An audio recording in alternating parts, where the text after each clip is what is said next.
বিকেলবেলা বেরিয়ে পড়েছিলাম একটু হাঁটতে হাঁটতে হাঁটতে দুজন মিলে ডিসাইড করলাম চলো একটু নার্সারি থেকে ঘুরে আসি, যদি কয়েকটা গাছ নেওয়া যায়। কেন কি আমি আগের মাসে একটা গাছ নিয়েছিলাম। তো ভাবতে ভাবতে যেমন ভাবা তেমন কাজ, বেরিয়ে পড়েছি। আর রাস্তায় যেতে যেতে খেজুর গাছটা দেখে আমার খুব ভাল লেগেছে।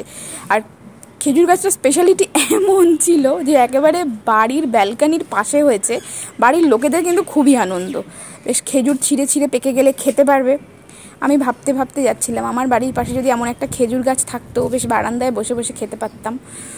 তো যাই হোক, তা তো আর আমার হবে না। তো আমি যেতে যেতে দেখলাম ছেলেরা খেলছে, বেশ দেখতে ভালো লাগছিলো। ওদের খেলাগুলো দেখে আমার ছোটোবেলার কথা মনে পড়ে যাচ্ছিলো। ছোটোবেলায় আমরাও এরকম খেলতাম, ভীষণ দুষ্টু ছিলাম, খেলাধুলো করতাম। এখনও খেলাগুলোকে ভীষণ মিস করি। কথা বলতে বলতে চলে এলাম নার্সারিতে। আর প্রচুর গাছ দেখছিলাম। দেখতে দেখতে এই গাছটা কী গাছ, ওই গাছটা কী গাছ বলে বলে তোদের মাথা খারাপ করে দিয়েছিলাম। প্রচুর গাছপালা ছিল। আমি মেনলি গেছিলামই কয়েকটা ফুলের গাছ নেবার জন্য। ফলের গাছও দেখছিলাম, তবে ফলের গাছ সেরকম একটা ওদের কাছে ভালো ছিল না। তো ওই দিকে এদের কাছে টবের কালেকশানগুলো খুব সুন্দর, হ্যাং করানো টব, আরও অনেক ধরনের টবগুলো ছিল। সেগুলোকে দেখলাম, তার চারিদিকে ঘুরে ঘুরে দেখছিলাম। দেখতে কিন্তু বেশ ভালো লাগছিল। এই যে এখানে এই ইয়েলো কালারের একটা ফুল, কী নাম বললো সেটা আমার খেয়াল নেই। এইদিকে ফুল গাছ ছিল, আর ওই দিকটাতেও তো অনেক ফুলের গাছ ছিল। এই যে আমি একটা গন্ধরাজ গাছ দেখতে পেয়েছিলাম এখানে। এই যে এই গন্ধরাজ গাছটা, আমি বললাম আমি একটা গন্ধরাজ ফুলের গাছ নেব, তো আমাকে একটু ওটা বার করে রাখো। তো আমাকে 2-3টে বার করে দিয়েছিল, সেখান থেকে একটা চুজ করে আমি নিয়েছিলাম। আসলে কি একটু ব্যাকা ছিল, গাছগুলো একটু ভালো করে দেখে না নিলে না কি হয়, বাড়িতে আনার পরে না গাছগুলোকে ঠিক বাঁচানো যায় না। আমি 2বার এরকম গাছ, 2-3বার এরকম গাছ কিনেছি। বাড়ির সামনে দিয়ে যারা গাছ বিক্রি করতে করতে যায় না, তাদের কাছ থেকে কখনো গাছ কিনবে না। কেন কিনবে না? ওরা খুব খারাপ খারাপ গাছগুলোকে দিয়ে চলে যায়। মানে আমি 2-3বার এরকম কিনেছি, ব্যাস পুরো যাতা হয়ে গেছে। বাড়িতে নিয়ে এসেছি, 2 দিন থেকে 3 দিন মনে হয় গাছটা বেঁচেছে। তারপর গাছটা মরে গেছে। শুধু ওকে যত্ন করলাম, জল দিলাম, তাতেও গাছটাকে বাঁচাতে পারিনি। তারপর থেকে আমি যখন নার্সারি থেকে গাছ কেনা শুরু করেছি, তারপর থেকে গাছগুলোকে বাঁচাতে পারছি।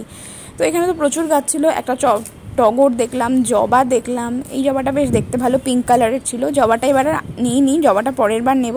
আরও অনেক ধরনের ফুল গাছ, আমি ফল গাছও খুঁজছিলাম, কিন্তু ফল গাছ এরকম ভালো দেখতে পাইনি। তো আমার তো স্বভাবটাই ওই, গাছপালা দেখলে নিজেকে ঠিক রাখতে পারি না। সারা দুনিয়া ঠিক খুঁজে খুঁজে দেখছিলাম কোন ফুলটা নেওয়া যায়। এই যে এখানে একটা গাছ ছিল যেটাকে হ্যাং করিয়ে রাখা যাবে, এমন একটা গাছ। আমি জানি না ওটা কী গাছ। তো এদিকে দেখতে দেখতে আর একটা জিনিস দেখতে পেয়েছি। এই যে এই লাল ফুলটাকে আমি দূর থেকে ভেবেছি গোলাপ ফুল ভেবে দেখতে এসেছি, কিন্তু এটা গোলাপ ফুল ছিল না। তো চলো ভেতরে যাই, তোমাদেরকে একটা জিনিস দেখাবো। এই দেখো এখানে আবার কী সব, এই যে এখানে দেখো লেবু গাছ ছিল। এটা একটা পাতিলেবুর গাছ ছিল, তবে গাছটা না খুব একটা মানে ভালো ছিল না, যার জন্য আর ঠিক নিলাম না। হলে আমি ভেবেছিলাম গাছটা নিয়ে নেবো। আমার ইচ্ছে আছে আমি একটা কমলা লেবুর গাছ নেব, তবে এখানের ওয়েদারে কমলা লেবু যে খুব একটা ভালো হবে তা নয়। তো দেখতে দেখতে আমি পেয়ে গেছিলাম একটা বেল ফুল, যেটাকে কানে গুঁজে নিলাম। বেল ফুলের গন্ধটা এত ভালো, আর ফুলের সাইজটাও অনেক বড় সড়ো। আর এই ফুলটাকে বলছে রঙ্গন ফুল, যেটা অনেকের বাড়ির পাশ দিয়েই আমি দেখতে পাই। বেশ অনেক কালারের ছিল। তো দেখার পরে আমি বললাম আমাকে স্থলপদ্ম গাছ দাও। তো খুঁজছে কোন গাছটা ভালো হবে। গাছগুলো দেখতে দেখতে এখানে চলে আসলাম। এই ছোট্ট ছোট্ট গাছগুলো দেখছিলাম, এগুলো বলছে নাকি চন্দ্রমল্লিকা। আমি বললাম এই এখন চন্দ্রমল্লিকা হয় নাকি? চন্দ্রমল্লিকা তো হয় শীতকালে। বলছে এখন নিয়ে যান, এই চন্দ্রমল্লিকাগুলো এখন নিয়ে গেলে বেশ ভালোই বড় হবে, অসুবিধা হবে না। তবে আমার বিশ্বাস হলো না সত্যি কথা বলতে, যার জন্য আমি নিইনি। এখানে বাইরে অনেক গাছ রেখে দিয়েছিল, এগুলো হচ্ছে গিয়ে কেউ একটা আগে থেকেই অর্ডার দিয়ে দিয়েছিল, যার জন্য এই গাছগুলো ওরা দেবে না। তবে এই গাছগুলো কিন্তু বেশ ভালো লাগছিল দেখতে দেখতে এই দিকটাতে চলে আসলাম। তোমাদেরকে আরেকটা গাছ দেখাবো। এখানেও অনেক ধরনের, এগুলো কিছু কিছু ইনডোর প্ল্যান্ট আছে। ইনডোর প্ল্যান্টটা রাখার আমার বাড়িতে কোনো জায়গাই নেই, ঘরের মধ্যে রাখলে একটাও গাছ আমি বাঁচাতে পারবো না। এখানে এই ফুলটাকেও দেখতে ভালো লাগছিল। আর এই যে আমার গাছগুলো আমি নিয়ে নিয়েছি, স্থলপদ্ম, একটা টগর আর একটা গন্ধরাজ। আর এখানে আমি টব নেওয়ার জন্য এসেছিলাম, কোন টবটা নেব। তো আমি গন্ধরাজের জন্য গন্ধরাজ আর টগরের জন্য 2টো ছোটো ছোটো টব নিয়েছিলাম, আর স্থলপদ্মের জন্য একটা বড় টব নিয়েছিলাম। স্থলপদ্মটাকে একটু বড় জায়গায় না দিলে ভালো করে বাড়তে পারবে না, সেজন্য আমি একটা বড় টব নিয়েছিলাম। আর এইদিকে তো আমার এগুলো সব নেওয়া হয়ে গেছে। তো ওরা কি করে এখান থেকে না ভালো করে সার মাটি দিয়ে গাছগুলোকে বসিয়ে দেয়, তো যার জন্য ওদেরকেই বললাম তোমরাই ভালো করে বসিয়ে দাও, তারপর নিয়ে যাবো। তো এখানে ওই ভাই নিয়ে যাচ্ছে, এখানে এই দাদা বসে বসে গাছগুলোকে সুন্দর করে লাগিয়ে দিচ্ছে টবের মধ্যে। প্রচুর লোক এসে গেছিলো, একটু ভিড়ও হয়ে গেছিলো, যার জন্য আমার দেরিও হয়ে গেছিলো যে আমার গাছগুলো এখানে রেখে দিয়েছে। দাদা এখন সুন্দর করে সার দিয়ে মাটি দিয়ে ভালো করে যত্ন করে এই যে গাছগুলোকে লাগিয়ে দিচ্ছে নতুন টবের মধ্যে। এদের কাছ থেকে গাছ নিয়ে দেখেছি এরকম যত্ন, ইভেন বলেও দেয় যে কিভাবে যত্ন করলে গাছগুলো ভালো থাকবে। একদম আমি বাইরে থেকে গাছ এখন আর কিনি না, এখান থেকেই আমার দরকার পড়লে আমি গাছ নিয়ে যাই। সবাই প্রচুর মানুষ আসছে, তারা এখান থেকে নিচ্ছে, শুধুমাত্র নিচ্ছে তাই নয়, এখান থেকেই গাছগুলোকে একদম পুরো বসিয়ে দিয়ে যাচ্ছে। আর এই দেখো আমি এখানে পদ্ম ফুল দেখতে পেয়েছি, যেগুলো দেখতে আমার খুবই ভালো লাগছিল। আমার এক বান্ধবী বলল ও নাকি পদ্ম ফুলের টিউবটাকে নিয়ে গিয়ে লাগিয়েছে, মানে একটা ছোট শিকড়ের মতো, সেটাকে কাদার মধ্যে মানে আগে পাক বানাতে হয়, তারপরে পদ্ম ফুলটাকে বসাতে হয়, তাই করেছে। আর এইটা দেখো, এটা হচ্ছে কয়েন মানি প্ল্যান্ট, যেটা তোমাদেরকে দেখালাম গোল গোল পাতা, কয়েন মানি প্ল্যান্ট। তো সেটা দেখানোর পর আমি গাছপালাগুলোকে মাটি টাটি বসিয়ে নিয়ে চলে এলাম বাড়িতে আসার পরে তোমাদেরকে এটা আমি 2 দিন বাদে দেখাচ্ছি। এই হচ্ছে আমার বাড়িতে বেল ফুলের গাছ, আর এই যে ওপরে দেখছো এদিকে হচ্ছে একটা তুলসী গাছ, আর এদিকেও একটা তুলসী গাছ, আর মাঝখানে একটা যে গাছ আছে সেটা বাবাকে একজন দিয়েছিল। তো চলো তোমরা দেখতে থাকো। ছাদে এসে দেখি পড়ছে বৃষ্টি, টিপটিপ করে বৃষ্টি পড়ছে, আর ওয়েদারটা বেশ ভালো। সকাল থেকে এত গরম ছিল আর এত রোদ ছিল যে আমার ছাদে আসতে ইচ্ছেই করছিল না। তো ছাদে এলাম, আমি গাছ দেখাবো, যে 3টে গাছ এনেছি কিনে, আগের দিন তোমাদেরকে দেখালাম। আগের দিন কিনে নিয়ে এসেছি, আমার যেতে যেতে তো বিকেল হয়ে গেছিলো, সন্ধ্যা হয়ে গেছিলো, কারণ সারাদিন এত ব্যস্ত ছিলাম যে যেতে পারিনি। গাছ কিনবো করছি, আমি ভাবি প্রত্যেক মাসে যদি একটা করেও গাছ কিনি তো বেশ ভালোই হয়। গাছ কিনে গাছটার এখানে কোথায় লাগাবো, ওর থেকে ভালো টবের মধ্যে করেই গাছ কিনে এনে ছাদে অন্তত রাখি, কারণ নিচে গাছ রাখার তো আমার কোনো চান্সই নেই, কেন কি আমার মেয়ে এত দুষ্টু যে গাছের পাতা একটাও আস্ত থাকবে না। সেজন্য ভাবলাম গাছগুলোকে যদি সুস্থভাবে বাঁচাতে চাই, যদি বেড়ে ওঠাতে চাই, তাহলে আমাকে গাছগুলোকে ছাদে দিয়ে দিতে হবে, যার জন্য আমি রাখিনি, আমি কিনে নিয়ে এসেছি, বাবা ছাদের গাছগুলোকে এনে রেখেছে। তো চলো তোমাদেরকে গাছগুলো দেখাই। যে আমার গাছগুলো এই আগেই থেকেই এই গাছটা রাখা ছিল, আর এই তুলসী গাছটা পাশ দিয়েই হয়েছে, এটা মনে হয় কৃষ্ণ তুলসী। আর এই যে আমার গাছটা স্থলপদ্মের গাছ, এই হচ্ছে গন্ধরাজ গাছে তো এখনো দেখতে পাচ্ছি না কুড়ি টুড়ি কিছু। আর এই যে টগর গাছটাকে তো নিয়ে এসেছিলাম, 2টো একটা ফুল ছিল, দেখছি ভালোই ফুল হচ্ছে টগর গাছটাতে। আর এই ফুল গাছগুলো তো আগে থেকে ছিল, ফুল ছিল। আর এটা হচ্ছে অ্যালোভেরা গাছ, এই গাছটাতে ভালোই ফুল হয়।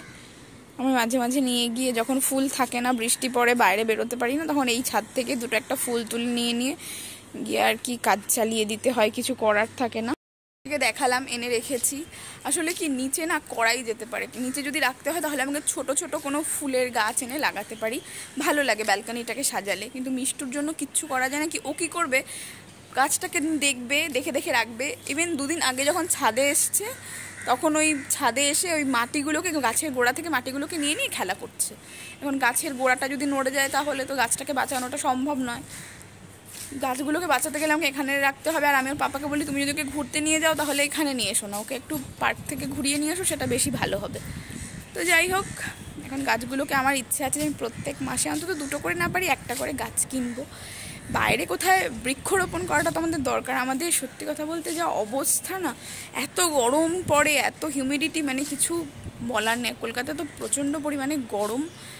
তো সবাই যদি আমরা প্রত্যেকে 1টা করে গাছ কিনি, ওতে মনে হয় আমাদের পরিবেশটাকে অনেক ভালো রাখা যায়। তো সবাই মিলে সেটাই করো, প্রত্যেকে 1টা করে গাছ কেনো, বাড়িতে যদি জায়গা থাকে গাছ লাগাও, আর যদি না থাকে আমার মতো এরকম ছাদে 1টা করে গাছ অন্তত এনে রাখো সুস্থ থাকার জন্য। কারণ যা দিনকাল আসে তাতে সুস্থ থাকাটা খুবই অসুবিধাজনক হয়ে যায়। ওই ছাদের ওই কর্নারটাতে রেখেছি, আমার ইচ্ছে আছে যে এই ছাদটাকে ছাদ বাগান তৈরি করব। 1টা 2টো যা পারি গাছ কিনবো, কিনে ছাদটাকে সাজাবো।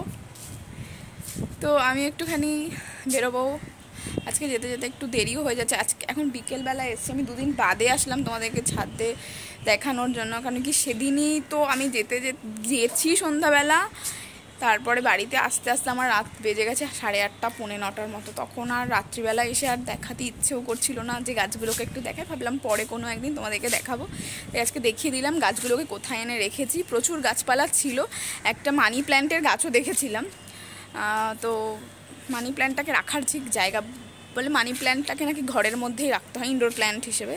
তো মানি প্ল্যান্টটাকে রাখার জন্য আমার স্পেস বলতে হয় ব্যালকনিতে ওপরে ঝুলিয়ে রাখতে হয়। তো বেশ গাছটা বড় সড়ো ছিল, তো আমি বললাম যদি ছোটোখাটোর মধ্যে কোনো মানি প্ল্যান্ট থাকে আমাকে ফোন করবেন, তাহলে আমি নিয়ে আসবো। তো দাদা বলল ঠিক আছে।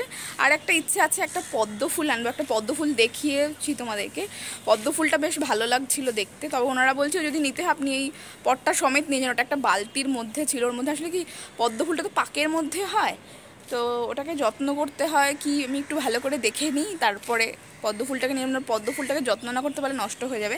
একটা ছোট্ট পদ্ম ফুলও দেখেছিলাম, যেটা মানে ছোট্ট একটা টবের মধ্যে, আমার যেমন টবগুলো ছোট ছোট নিয়েছি, ছোট ছোট টবের মধ্যে আমি পদ্ম ফুল মানে ছোট্ট একটা পদ্ম ফুল হয়েছে মনে হয়। ওটা বেশি জায়গা পেলে গাছটা ভালো করে বাড়তে পারে আর কি। এখন দেখা যাক কি করতে পারি। তো চলো আজকে আর ব্লগটাকে বাড়াচ্ছি না, এইটুকুই। পরের দিন দেখা হবে আরও একটা নতুন ব্লগের সঙ্গে। আর যদি আমার এই ব্লগটা ভালো লেগে থাকে অবশ্যই একটা লাইক করতে কিন্তু একদম ভুলো না। টাটা, সকলে খুব ভালো থেকো, অল দ্য বেস্ট, বাই। এই পোর্শনটাকে পুরো ইচ্ছেতে ছাদ বাগান বানিয়ে ফেলবো, দেখা যাক।